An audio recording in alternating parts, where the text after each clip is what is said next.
On this week's episode, it's the final Heirloom Quilt Cardigan square. The sheepy stickers are in. One finished object, half of a finished object, my very first spinning project, and a little appreciation for peony season. Hi, welcome to the Moth Folk Studio podcast. I'm Suni, and I'm here to share with you about all the artsy, crafty, creative things that I've been up to this week. So our quick moment of appreciation for peony season. My mom grows hundreds, maybe even thousands of peonies every year, and I am the very lucky recipient of many of them because there's usually like too many. I remember growing up, we'd have to go out and like trim every day because the peonies would get too heavy. There were too many of them. They would get too heavy, so you have to trim all the ones off that have already bloomed, and we would just have our house like covered in peonies, it felt like. They're one of my favorite flowers, and I think it's just mostly for like thinking of my mom and her gardens and how soft and delicate they are. Just, they're beautiful. I don't know what this variety is. I'm gonna look it up. Oh my god, there's so many types of peonies. I saw one that just said like Nick Schuyler, and that looks very similar, but there's also like a Sarah Bernhardt. I'm not totally confident, but the defining features are like very scraggly petals. Like they have little like teeth to them almost. And there's no defined center. Like this is the center right here, and you can tell that it is, but it's not like the peonies that have big petals on the outside and then small ones on the middle. They're all kind of uniform. And they smell amazing. They're like a very rosy peony in their scent. So, yeah. Oop. The season will come to an end, and it's very sad, but I love it while it's here. So I'm gonna put this peony here on my desk while we're recording, and if you see me just like gazing off into the distance, I'm probably looking at it. Okay, let's get into whips. So first up is I wanted to talk about my outline tee, on which I have made no progress, which I don't feel great about, but I also feel good about the things that I have been working on, so I'm not that upset about it. One quick note about my yarn is that this is from Ritual Dyes, and I have been calling it Undine. It's Undine, so I've been calling it Undine, and it turns out it's actually Undine. This is what I've learned from watching those Twins Who Knit podcast, and yeah, thank you to them for letting me know how to pronounce the yarn that I'm using. But this is in the colorway Slate. I really like the yarn. It's a linen cotton blend. It does not hurt my hands. It's also very, very fine and a bit of a pain to work with just because it's so tiny, but it's also coming together into like a very nice drapey fabric. I just haven't been excited about this project really ever, if you've been watching along for a while, and I have just been more excited about other projects and other things at farmers markets, because I'd somewhat like nominated this as my farmers market project so that I had a designated time and place to work on it, and I would be forced to work on it. But the last 2 weeks that hasn't really happened, in part because I had signed up for a test knit, which had a deadline, and I really wanted to prioritize that project. And then also, I've been working on these patches while I've been at markets. This is something that I actually sell, so I hand carve and print and then sew all of these little patches at markets, and they're a fun, cute little project to do. But I'd realized that I was out of stock, I think last week. Like I'd completely forgotten to prep them for the season, so I've been doing like a little bit of a mad dash to get more of them ready this past week or two. So while I've been at markets, I've been working on these, but now that I have a good stock built up, I can get back to some knitting.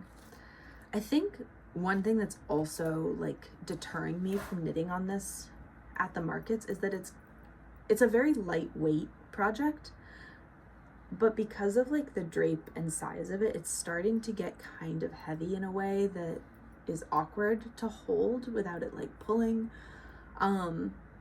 So I haven't really found the right way to hold this at a market yet, because I'm often standing, but that's minor and I can figure it out. So hopefully there's going to be some more progress next week. I can't guarantee it though. So here's my outline tee. No progress, but still considering it an active whip. Next up, which is way more exciting, and one of the reasons I hadn't been getting to that thing, is that I finished all of the squares for my Heirloom Quilt Cardigan. So I had to make 27, and I've made 27.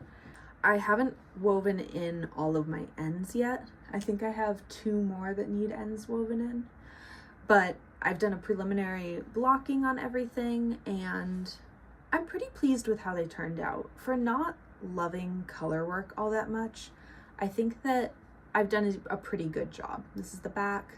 There are a few little instances of things like this where you can see the contrast color peeking through. I'm sure that has to do with tension, and you know, I can kind of like scrunch it from the back to get it to disappear a little bit more. But if I'm being perfectly honest, I'm okay with this. I aim for a really good job with my knitting, but I think that it's okay to embrace some imperfections and like call it good enough. So this is not my 27th, and this is actually a good example of my imperfection. So it's a certain number of stitches across, and when I cast on too few. So you might be able to see that there's like a little bit of a jog here where it gets bigger. It's just 2 stitches off. I think I can block it into shape and it doesn't really matter. Technically, this triangle is like 2 stitches shorter than this one. And I think if you really look, you can tell. But once this is all a part of like the sweater, I don't think it's gonna matter that much. There were also, here I'll grab another example. There have also been other instances of when I was using these 2 colors together, which are very low contrast, and I'm pretty sure I was knitting like in the dark for some of this. I made mistakes like here, which maybe you can see, where I just didn't line up correctly for all of my stitches, and like if I look for it, I can see it, but when it's a part of the whole thing, it's not as noticeable. So I'm not too worried about it. I think this is a pretty forgiving pattern. And then as you can see here, I've actually started my seaming process. So I'm doing all of the like long verticals. So it goes up 3 and then down the back 3, up 3 and down the back 3. And it's coming along like way better than I thought it would, actually. I did all of this and all of this seaming in about like an evening and a day. And it's coming together really nicely. I think that seaming just gives it such a polished look to it, and it makes me feel like the whole thing together is going to look really nice. I don't really know what stitch I'm using for the seaming. I think it's a mattress stitch where I'm like going out and into a new stitch, and then I come back into the same old stitch, into a new stitch, into the old stitch, into a new stitch, into the old stitch. So it's kind of like a snaky thing. I think that's a mattress stitch. Whatever it is, it's holding really well. There are a few little errors that I've made, like you can see a random stitch kind of poking through, but for the most part, really tidy. And any of the errors are completely my own fault or user error. Over the last 2 weeks, I would say that I was kind of like ranking all of my priorities in knitting as far as I wanted to get to the end of the 27 squares, and then I wanted to finish my test knit, and then I wanted to do some seaming, and then I kind of whatever else I was working on. the patches were definitely a priority this week. I just feel like I've made really solid progress on this since we last talked about it, and I think that once I'm done with the second test knit sock, like I can absolutely wrap this project up and be able to wear it. I feel like I have quite a ways to go still, especially thinking about like the button band and the sleeves. Sleeves aren't going to be a huge deal because they're just kind of like knitting around with a few decreases, I think. But the button band, I've never done a button band, and I haven't even looked at it if it's knit like back and forth or the whole thing. And if it's the whole thing, I don't like knitting rows that are that long. It just seems boring. So hopefully it's the back and forth. I haven't even looked at the pattern yet. I'm just happy that I got my squares done, and that feels like a big success. So with what I have seamed, I have about half of the squares seamed together. And then of course, once they're all in their verticals, or these are like the horizontal seams, I'm gonna need to do the vertical seams. And oh, you can see I had terrible gauge this whole project, but this side is going to go with this side, I think. I had a moment where I thought, like, do I even want to make a cardigan? Should I just make this into a cute scarf? And I'm honestly still a little bit tempted, but I don't know that I would wear it, and I'll definitely wear the sweater. So we're gonna finish it. All right, moving along. This is half whip, half finished object, and it is my Seedling Socks, which are a test knit for Knit.Knot.Sew.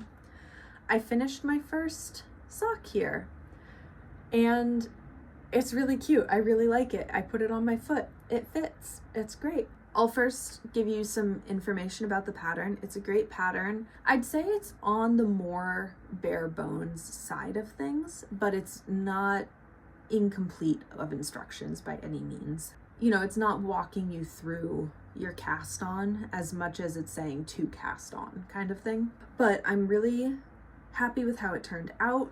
I love that I went for a lower contrast, even though I was kind of like not sure about it to start. I think it's great.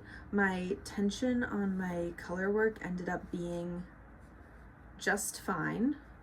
I think there are a few spots you can see where I started, it was a little bit looser and then it got a little bit tighter by the end, but it has plenty of give and stretch to be able to get onto my foot. It has a half twisted rib, which I really like. I like how it looks. I like its elasticity.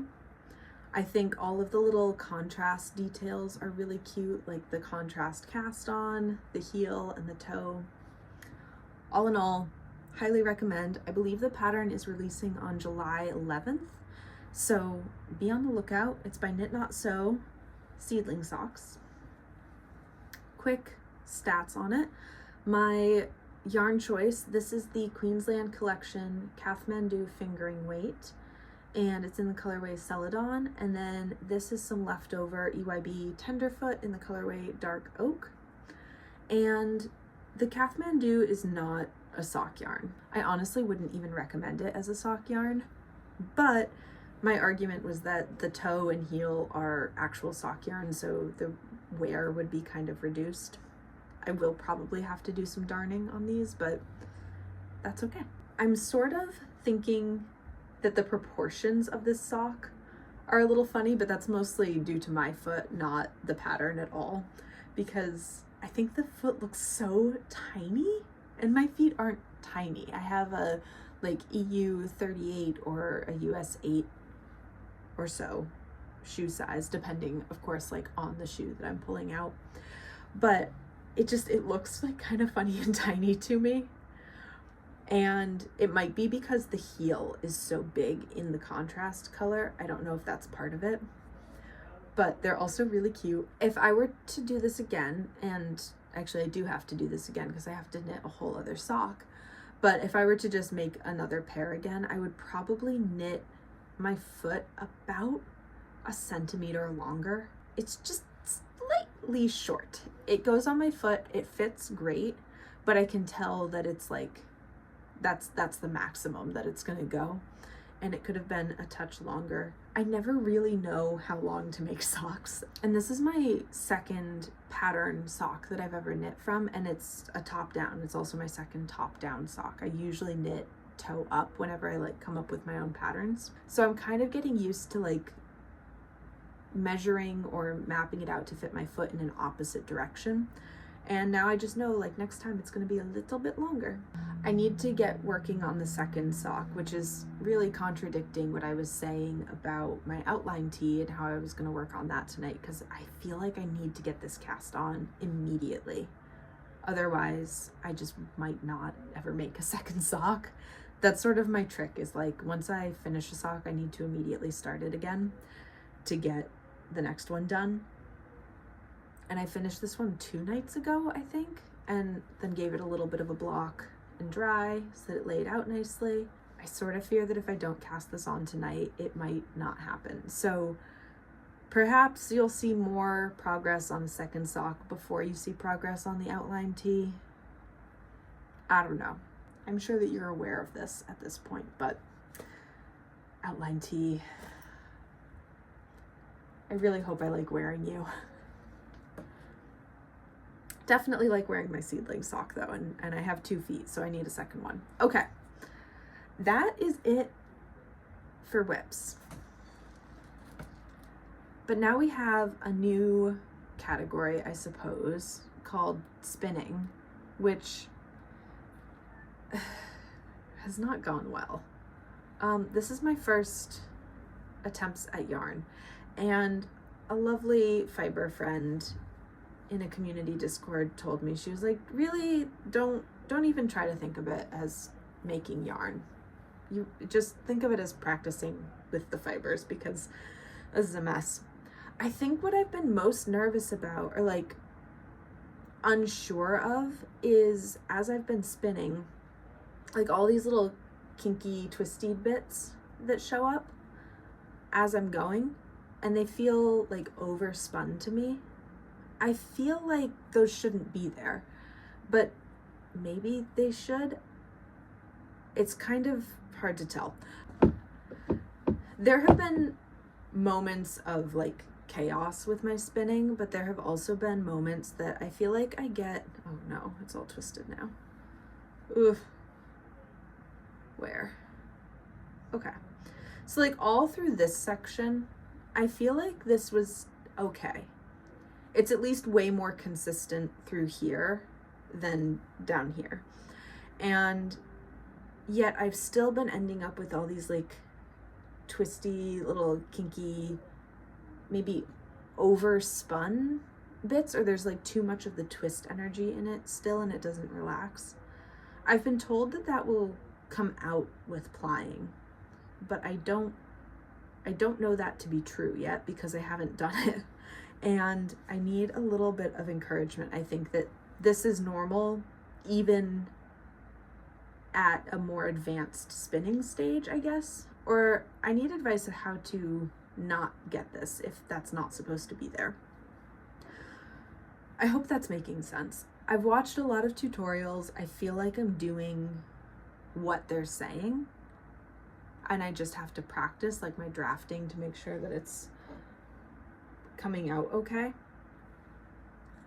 But I've also had like stretches where this is starting to look like yarn, you know? Oh yeah, also I'm working on a drop spindle. I didn't say that. But there's sections here where it's starting to look more like yarn. I'm feeling a little bit more optimistic.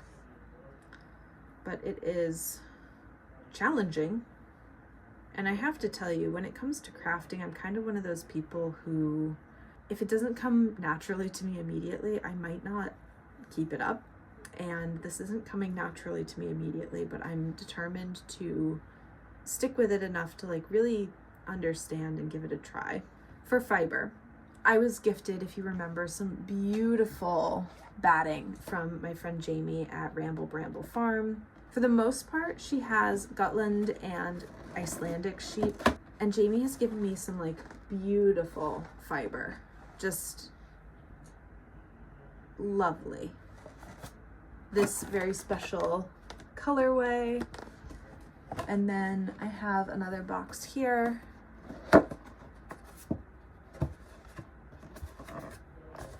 Just lovely. And I've been very excited to use this fiber, but when I went to the shop to get a drop spindle, I was heavily encouraged by the shopkeeper to get a little bit of like less special fiber to start with. Very glad that she did that, because at this point I'm like, oh my god, I would have ruined these. I don't know when I'm gonna feel proficient enough to dive into these, but I feel like soon. As long as I keep with it, we'll get there. But in lieu of using my very nice fibers, she at the shop sold me some of this just blue Coriadale, very generic fiber.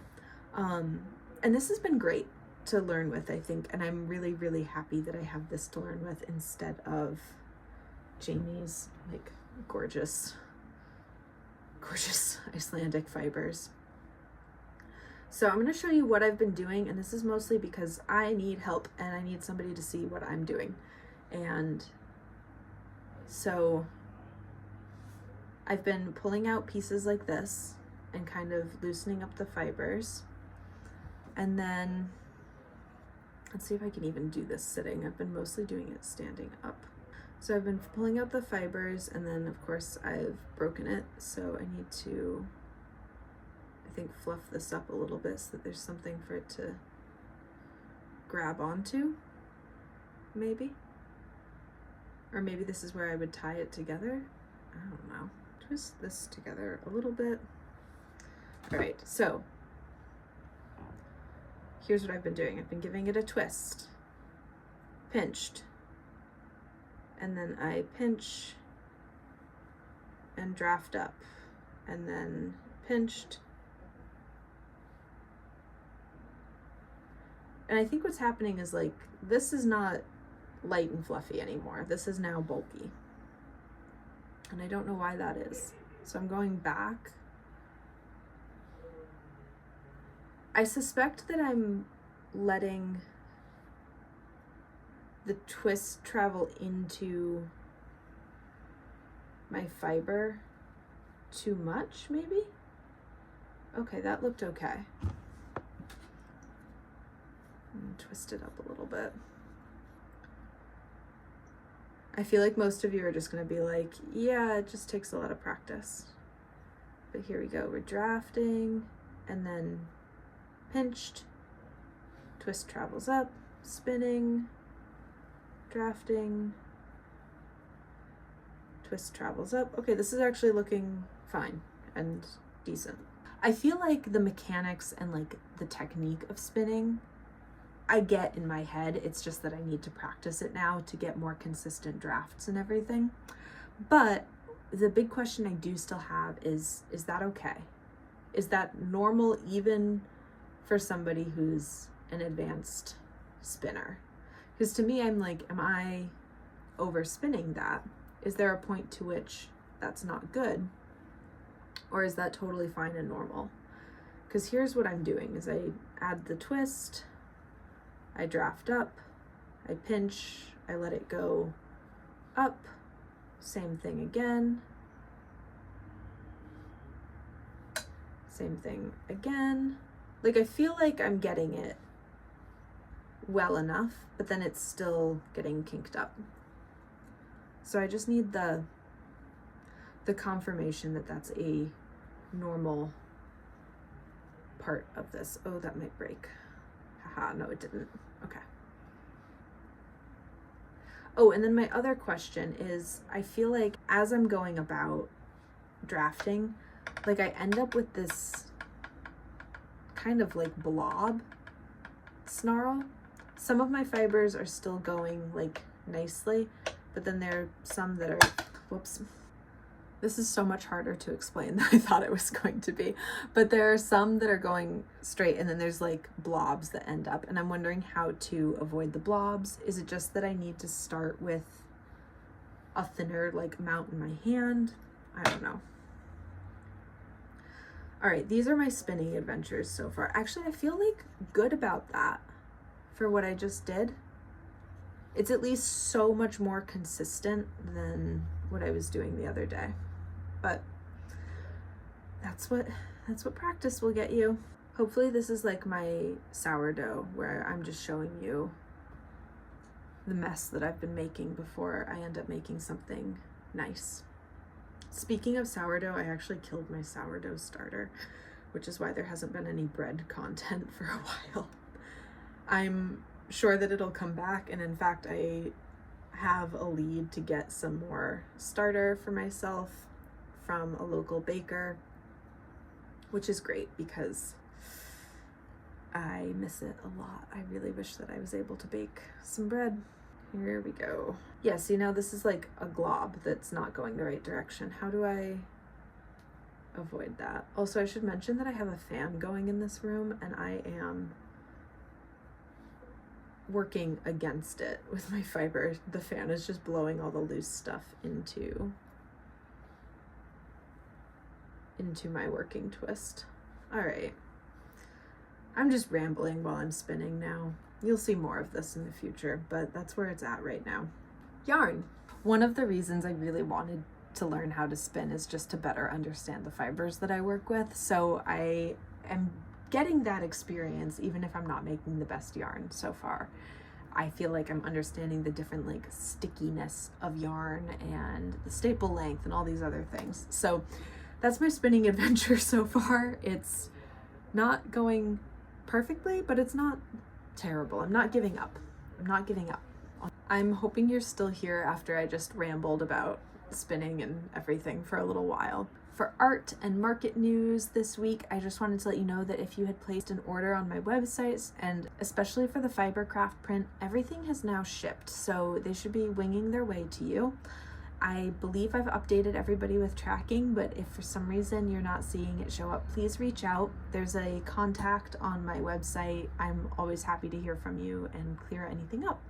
So those are on their way. Thank you very much for all of your orders. That was a really nice treat, and I'm just excited that they're making their way to you. Also, if you placed an order, you got one of these little sheepy stickers, which I'm so excited about.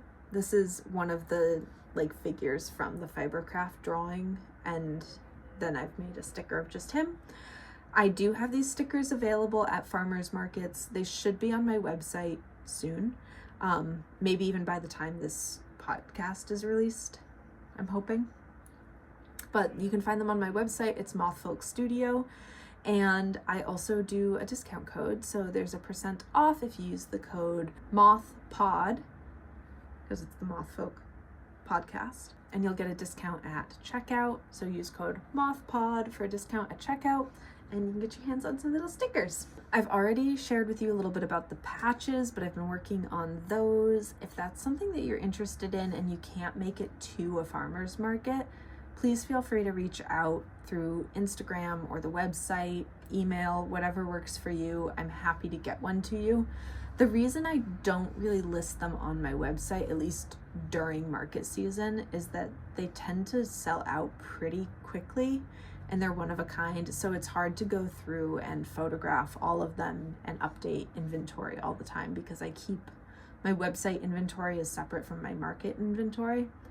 But if you reach out and you're like, I love that one, if you see it on like Instagram or something, just let me know and I'm happy to get it to you. Let's see what else. The Celestial Fauna garlands are back in stock, which is very exciting. They've been out of stock for a little while. So these are the garlands that cover all of the like Vermont or New England critters. There's 12 of them and they're double-sided, which is awesome because then they can go into a doorway. And I've been out of them for the start of market season, which is tough because they're definitely my bestseller. And so now they're back, and they're actually now all printed on 100% post-consumer waste recycled paper, which is amazing. The Hero's Journey is currently printed on, I believe, 60% PCW, but the next batch that gets printed will be 100% as well. Generally speaking, I am working towards all recycled paper as much as I can for all of my prints and things, because I care about that and I want to make sure that I'm creating a product that reflects what I care about, and the environment is one of those things. That's all exciting. Oh, and then I'm actually going to be ordering t-shirts this next week, and I'll have t-shirts at farmers markets, and I'll also put them up online. If you have strong thoughts about which print you would like to see on a t-shirt, please reach out, drop a comment, let me know. I'm kind of having a hard time deciding between everything that I have, like which one to land on. I know that I'll probably do like the whole Celestial Fauna series, maybe the seasonal celebrations, like the little daffodil, strawberry, acorn, snowflake in a little like a cross kind of thing, plus a moth t-shirt, but I'd love to get 1 or 2 more designs in there. So let me know if you have thoughts and ideas.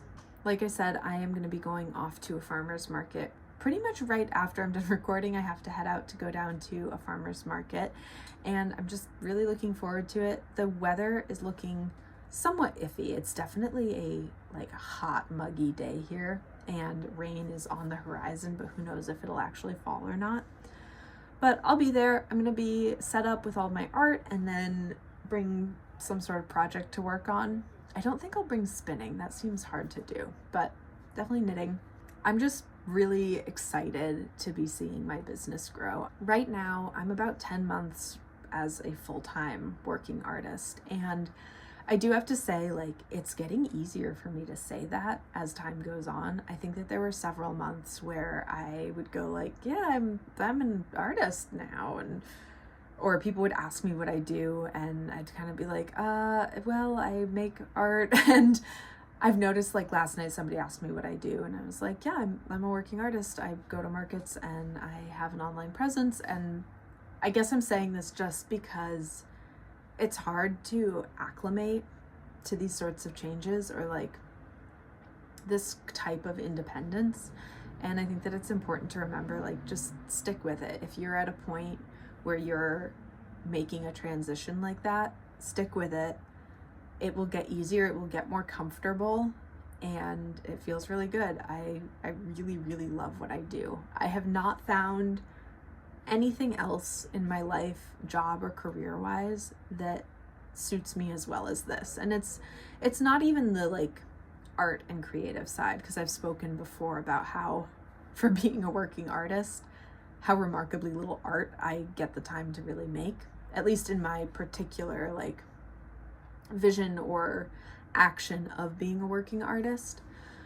It's mostly running a business that is product-based, that the product happens to be my art, more so than, you know, I'm an artist. And I think that it's just working really well. Like, all of the business running facets are aligning for me. Well, okay, that's not true. Advertising is really hard for me. Like social media management and advertising, I'm not great at. And also I've hired a bookkeeper. So those 2 things off the plate is great. And my biggest advice if you're starting a business is, if there is a job that you can give away easily, like a bookkeeper, give that job away. You cannot do it all. And it's really, really supportive to have a team to help you out. So most of what I'm doing is really well suited, but you know, I'm loving talking about my art, going to markets, keeping track of data. All of these things are really cool. So yeah, I just really like what I do. I think if you have any questions about what that looks like, please let me know, drop comments, reach out, send me a message. I'm happy to answer anything about running a business or being a working artist. I think that the more that people in my position can share, the better, because it's a little bit of a path less taken and there isn't a lot of resources. I didn't have a huge amount of like anecdotal reference going into this. And I think that that would have been really helpful, because yes, you can always take a course online or, you know, reach out to somebody and ask very specific questions. But I didn't find a lot of people just like talking about running a business, and I'd like to do that openly. So let me know what you'd like to know. Let's see, in other news, last night my friend and I, we went to like a paint your own pottery place, and I picked out this little tea dispenser, like tea bag dispenser that I painted with little moths and stars. This is how it looks pre-glazed and fired, and I'm thinking I'm gonna go back to pick it up in about like 2 weeks, and I'll show you some more finished pictures then. But it was really cute and really fun. We spent hours there, and I think we could have spent the whole day there just like painting and getting really detailed with it. We had a great time. This is Ladybug Creative down on College Street in Burlington. If you're local, I recommend it. It's a really nice place. It's very approachable as far as like skill level. You can go in and just paint something and make it like really messy and fun, or you can get really detailed with certain things. Good spot. I will almost certainly be going back because we had a really good time, and then we went and got pizza after, and it was a wonderful summer night. I don't think that I've been like out in that way in a long time. Like going out to do an evening activity and getting dinner after, like that hasn't really been a part of my world in a long time, and it's really nice to get out and do that kind of thing, even though I'm a little bit convincing myself. Let's see what else is going on that I've shared with you about in the past. The patio is coming along really nicely. No big changes other than that the morning glories have started to like wind their way up the lattice just a little bit, and I can see the vision starting to come together. Hopefully by the end of the summer it's just like morning glories. But that's been really nice to get out there in the mornings. So the patio is on the west side of the building, so it's really cool and comfy in the mornings to like go sit and have a cup of tea out there and draw or knit or whatever I'm doing. So I'm just really grateful to have patio space, or like any outdoor space at all is really nice. And then the last thing I have going on is that I'm going through some computer upgrades. I am actually going to get a desktop computer for the first time. I've been running everything off of my laptop, which is really struggling to run 2 screens, and also it's like a MacBook Air, so it has no actual USB ports. It's just like one USB-C that I've got like 6 adapters going into and all these cords everywhere. I'm just psyched to have a computer available to be able to go through and do my work in a like more convenient way. I think that one of the hurdles of having the computer set up right now that I do is that I just kind of don't do the work that I need to do sometimes because it's so inconvenient to like type on my keyboard and like enter numbers without a numpad. Nightmare. So these changes are going to be really great. I don't know what it will mean as far as file sharing goes, because I do a lot of my work on an iPad and I record on an iPad, and then I usually just like airdrop to my laptop, which is also Mac. I'm gonna have a Windows computer now that I don't know if I can airdrop from Apple to Windows, like HP computer. If you know of a way to do this, to get files from point A to point B, let me know. I know that Dropbox exists, but I don't want to use it. I don't know why I don't want to use it. I think it just seems inconvenient and like cumbersome. But if that's my best option, so be it. Let me know if you have alternative ideas, or if you're like, oh yeah, you just Bluetooth it through the ether. That would be ideal. We'll see how that works. I feel like this has been a weird and chaotic episode with lots of rambling and a lot of energy, and I'm really appreciative if you're still here. It means a lot to know that like there are people watching and following along with my projects. I've come to really enjoy doing these podcast episodes and talk about everything that I'm working on, and just being a part of a community like this is wonderful. I had somebody come up to me last week at a farmer's market and say hi, that they watched my podcast. If you're watching, hi, it was really nice to meet you. I was really nervous. That was actually the first time somebody's come up to me and like known me from the podcast, and I think that it's just really cool to be a part of something like this where people come together, even online, and have some real life connection, or even if you're far away and we probably will never cross actual paths, having that connection in a world that feels like it's coming apart or really disconnected, this is very meaningful, truly.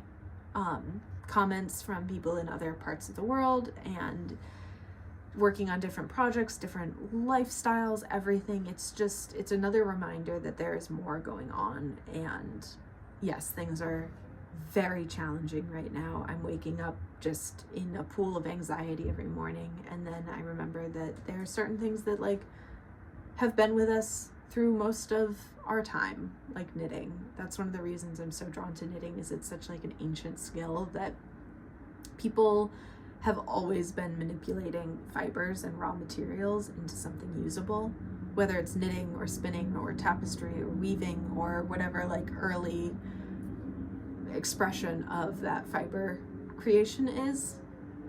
It's just, it feels,